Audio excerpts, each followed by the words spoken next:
Assalamualaikum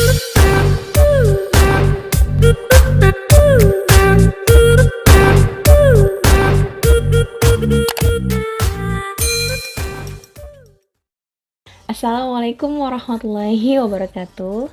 Halo anak semua, kembali lagi ya di video pembelajaran perbankan dasar. Nah, ini adalah video yang ketiga di perbankan dasar. Hari ini kita akan pelajari tentang pendirian dan kerahasiaan bank. Baik anak-anak, jadi di video kali ini materinya terbagi menjadi dua ya. Yang pertama adalah pendirian bank dan yang kedua adalah bentuk badan hukum bank. Pendirian suatu perusahaan dalam bentuk apapun harus terlebih dahulu memerlukan izin dari pihak terkait. Nah, termasuk pada saat pendirian sebuah bank.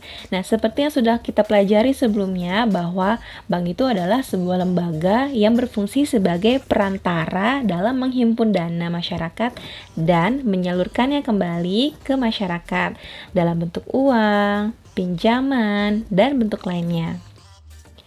Anak-anak, sebelum sebuah bank menjalankan usahanya, bank harus memerlukan persetujuan dari Bank Indonesia. Nah, persetujuan tersebut mencakup pendirian bank dan pembukaan cabang baru.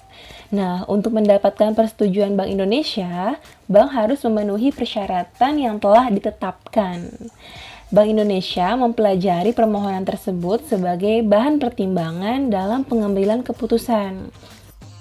Lalu, bagaimanakah persyaratan dalam pendirian bank? Menurut Peraturan Bank Indonesia Nomor 13/27/PBI/2011 tentang Bank Umum, di sana disebutkan bahwa pendirian izin usaha dilakukan dalam dua tahap. Yang pertama adalah persetujuan prinsip dan yang kedua adalah izin usaha. Persetujuan prinsip itu adalah persetujuan untuk melakukan persiapan pendirian bank. Nah, permohonan ini diajukan minimal oleh salah satu calon pemilik yang disertai oleh beberapa hal. Nah, yang pertama adalah rancangan akta pendirian badan hukum yang disertai dengan rancangan anggaran dasar yang di dalamnya memuat beberapa hal. Contohnya adalah nama dan tempat kedudukan, yang kedua, kegiatan usaha bank, yang ketiga, permodalan, yang keempat, kepemilikan, yang kelima, wewenang, tanggung jawab, dan masa jabatan Dewan Komisaris dan Direksi, dan yang keenam adalah persyaratan bahwa pengangkatan anggota Dewan Komisaris dan anggota direksi itu harus memperoleh persetujuan oleh Bank Indonesia terlebih dahulu. Hal kedua yang harus diperhatikan adalah jika banknya berbentuk PT atau perseroan terbatas, maka harus ada data kepemilikan yang terdiri atas daftar calon pemegang saham bersama dengan jumlah kepemilikan sahamnya masing-masing. Nah, jika banknya berbentuk hukum koperasi, itu harus disertai dengan daftar calon anggota berikut rincian jumlah simpanan pokok dan simpanan wajib serta daftar hibah. Yang ketiga adalah daftar calon Dewan Komisaris dan anggota direksi. Yang keempat, yaitu rancangan susunan dan struktur organisasi serta personalia. Lalu yang kelima, itu adalah rencana kerja 3 tahun pertama yang memuat beberapa hal. Yang pertama adalah studi kelayakan peluang pasar dan potensi ekonomi. Yang kedua, rencana kegiatan usaha yang mencakup penghimpunan dan penyaluran dana, serta langkah-langkah kegiatan yang akan dilakukan dalam mewujudkan rencana tersebut. Dan yang ketiga adalah proyeksi neraca, laporan laba rugi, dan laporan arus kas bulanan selama 12 bulan yang dimulai sejak bank beroperasi. Hal keenam yang harus diperhatikan adalah yaitu rencana strategis jangka menengah dan jangka panjang. Lalu berikutnya adalah pedoman manajemen risiko, rencana sistem pengendalian intern, rencana sistem teknologi informasi yang digunakan, dan skala kewenangan. Yang kedelapan adalah sistem dan prosedur kerja bank. Lalu berikutnya adalah bukti setoran modal. Nah, ini sekurang-kurangnya adalah 30% dari modal yang ditetapkan, yaitu 3 triliun rupiah. Yang terakhir adalah surat pernyataan dari calon pemegang saham bagi bank yang berbentuk PT dan calon anggota bagi bank yang berbentuk koperasi. Nah, surat pernyataan ini menyatakan bahwa dana yang digunakan untuk setoran modal itu bukan dana yang berasal dari pinjaman dan bukan berasal dari pencucian uang. Persetujuan atau penolakan atas permohonan persetujuan prinsip akan diberikan oleh Bank Indonesia sekurang-kurangnya 60 hari setelah dokumen diterima lengkap. Nah, persetujuan prinsip berlaku untuk jangka waktu 1 tahun sejak tanggal persetujuan prinsip diberikan. Pihak yang telah mendapatkan persetujuan prinsip itu dilarang melakukan kegiatan operasional sebelum mendapatkan izin yang kedua, yaitu adalah izin usaha. Izin kedua dalam proses atau persyaratan pendirian bank itu adalah izin usaha. Nah, izin usaha itu adalah izin yang diberikan untuk melakukan kegiatan usaha bank setelah persiapan dan persetujuan prinsip selesai dilakukan. Nah, pengajuan izin usaha kepada Dewan Gubernur Bank Indonesia itu juga disertai oleh beberapa hal.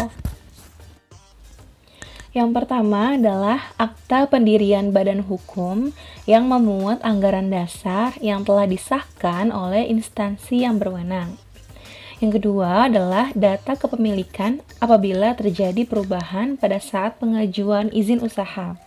Yang ketiga itu adalah daftar susunan Dewan Komisaris dan Direksi apabila terjadi perubahan pada saat pengajuan izin usaha. Yang keempat, dokumen-dokumen pada poin 4 sampai dengan 8 yang ada pada pengajuan persetujuan prinsip apabila terjadi perubahan. Yang kelima itu adalah bukti pelunasan setoran modal awal yang pencariannya hanya dapat dilakukan oleh persetujuan Dewan Gubernur Bank Indonesia. Hal yang keenam itu adalah bukti kesiapan operasional yang terdiri atas daftar aktiva tetap dan inventaris, buku kepemilikan, penguasaan atau perjanjian, sewa gedung kantor, foto gedung kantor, dan tata letak ruangan, contoh formulir atau warkat yang akan digunakan untuk operasional bank, dan NPWP yaitu nomor pokok wajib pajak serta tanda daftar perusahaan atau TDP.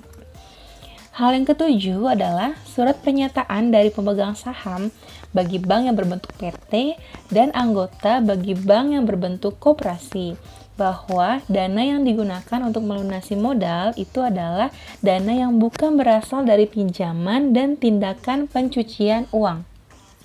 Yang kedelapan yaitu adalah surat pernyataan tidak merangkap jabatan bagi anggota Dewan Komisaris. Yang kesembilan itu adalah surat pernyataan tidak merangkap jabatan bagi anggota direksi. Yang kesepuluh, surat pernyataan dari anggota Dewan Komisaris bahwa yang bersangkutan tidak mempunyai hubungan keluarga. Yang ke-11, surat pernyataan ini dari anggota direksi bahwa yang bersangkutan tidak mempunyai hubungan keluarga. Dan yang terakhir adalah surat pernyataan dari anggota direksi bahwa yang bersangkutan baik secara sendiri-sendiri maupun bersama-sama tidak memiliki saham melebihi 25% dari modal disetor pada suatu perusahaan lainnya. Bank yang telah mendapatkan izin usaha dari Dewan Gubernur Bank Indonesia wajib melakukan kegiatan usaha selambat-lambatnya 60 hari terhitung sejak tanggal izin usaha dikeluarkan. Pelaksanaan kegiatan usaha wajib dilaporkan kepada direksi bank kepada Bank Indonesia selambat-lambatnya 10 hari setelah tanggal pelaksanaan kegiatan operasional. Nah, apabila bank tidak melaksanakan kegiatan usahanya, ditentukanlah bahwa Dewan Gubernur Bank Indonesia membatalkan izin usaha yang telah dikeluarkan. Selain itu, bank yang telah mendapatkan izin usaha wajib mencantumkan kata bank pada penulisan namanya. Lalu, siapakah yang boleh mendirikan sebuah bank? Pendirian bank, baik itu warga negara Indonesia ataupun warga negara asing, memang telah diatur dalam sebuah peraturan-peraturan yang mengatur mengenai pendiri bank. Ini tertuang dalam pasal 6 Peraturan Bank Indonesia nomor 13 garis miring 27 garis miring PBI garis miring 2011 tentang bank umum. Nah, di peraturan ini memuat beberapa ketentuan sebagai berikut. Yang pertama adalah bank hanya dapat didirikan oleh 1. Warga negara Indonesia dan atau Badan Hukum Indonesia. Dan yang kedua adalah warga negara Indonesia dan atau Badan Hukum Indonesia dengan warga negara asing dan atau Badan Hukum negara asing secara kemitraan. Yang kedua adalah kepemilikan yang berasal dari warga negara asing dan atau badan hukum asing sebagaimana dimaksud dalam poin A nomor 2 setinggi-tingginya adalah sebesar 99% dari modal disetor bank. Setelah memperoleh izin pendirian bank, pendiri bank itu juga harus menetapkan bentuk badan hukum yang diinginkan dan yang telah ditentukan. Nah, ketentuan yang mengatur mengenai bentuk-bentuk badan hukum bank itu didasarkan atas Undang-Undang Nomor 10 Tahun 1998. Jadi ada 3, yang pertama adalah perseroan terbatas, yang kedua koperasi, dan yang ketiga adalah perusahaan daerah atau PD. Sedangkan mengenai bentuk badan hukum bank yang merupakan kantor perwakilan atau cabang dari bank yang berkedudukan di luar negeri, bentuk badan hukumnya itu mengikuti bentuk badan hukum dari kantor pusatnya. Lalu, apa itu perseroan terbatas? Nah, menurut Undang-Undang Nomor 40 Pasal 1 Tahun 2007 tentang perseroan terbatas, PT itu adalah badan hukum yang merupakan persekutuan modal, didirikan berdasarkan perjanjian, melakukan kegiatan usaha dengan modal yang seluruhnya terbagi dalam saham, dan memenuhi persyaratan yang ditetapkan dalam undang-undang serta peraturan pelaksanaannya. Sedangkan bentuk hukum koperasi berdasarkan Undang-Undang Nomor 25 Tahun 1992 Pasal 1 tentang perkoperasian, koperasi merupakan badan usaha yang beranggotakan orang-orang atau badan hukum koperasi dengan melandaskan kegiatannya berdasarkan prinsip koperasi sekaligus sebagai gerakan ekonomi rakyat yang berdasar atas asas kekeluargaan. Bank yang berbentuk Badan Hukum Perusahaan Daerah atau PD adalah Bank Pembangunan Daerah. Nah, berdasarkan Undang-Undang Nomor 13 Pasal 4 Tahun 1962 tentang Bank Pembangunan Daerah, badan hukum ini diperoleh dengan berlakunya peraturan pendiriannya. Bank ini didirikan dengan maksud khusus untuk menyediakan pembiayaan bagi pelaksanaan usaha-usaha pembangunan daerah dalam rangka pembangunan nasional semesta berencana. Kita masuk ke materi terakhir tentang kerahasiaan bank. Anak-anak tentu tahu ya bahwa bank itu menjalankan kegiatan usahanya berdasarkan asas kepercayaan.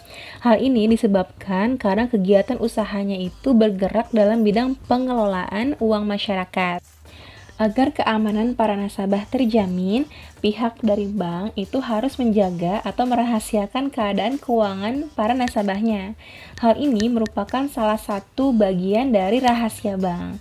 Lalu, apa itu rahasia bank? Nah, berdasarkan Undang-Undang Nomor 10 Pasal 1 Angka 28 Tahun 1998, rahasia bank itu merupakan segala sesuatu yang berhubungan dengan keterangan mengenai nasabah penyimpan dan simpanannya. Berdasarkan Undang-Undang Nomor 7 Tahun 1992, ini mengatur bahwa bank wajib menjaga kerahasiaan nasabah kecuali pada beberapa hal-hal berikut ini.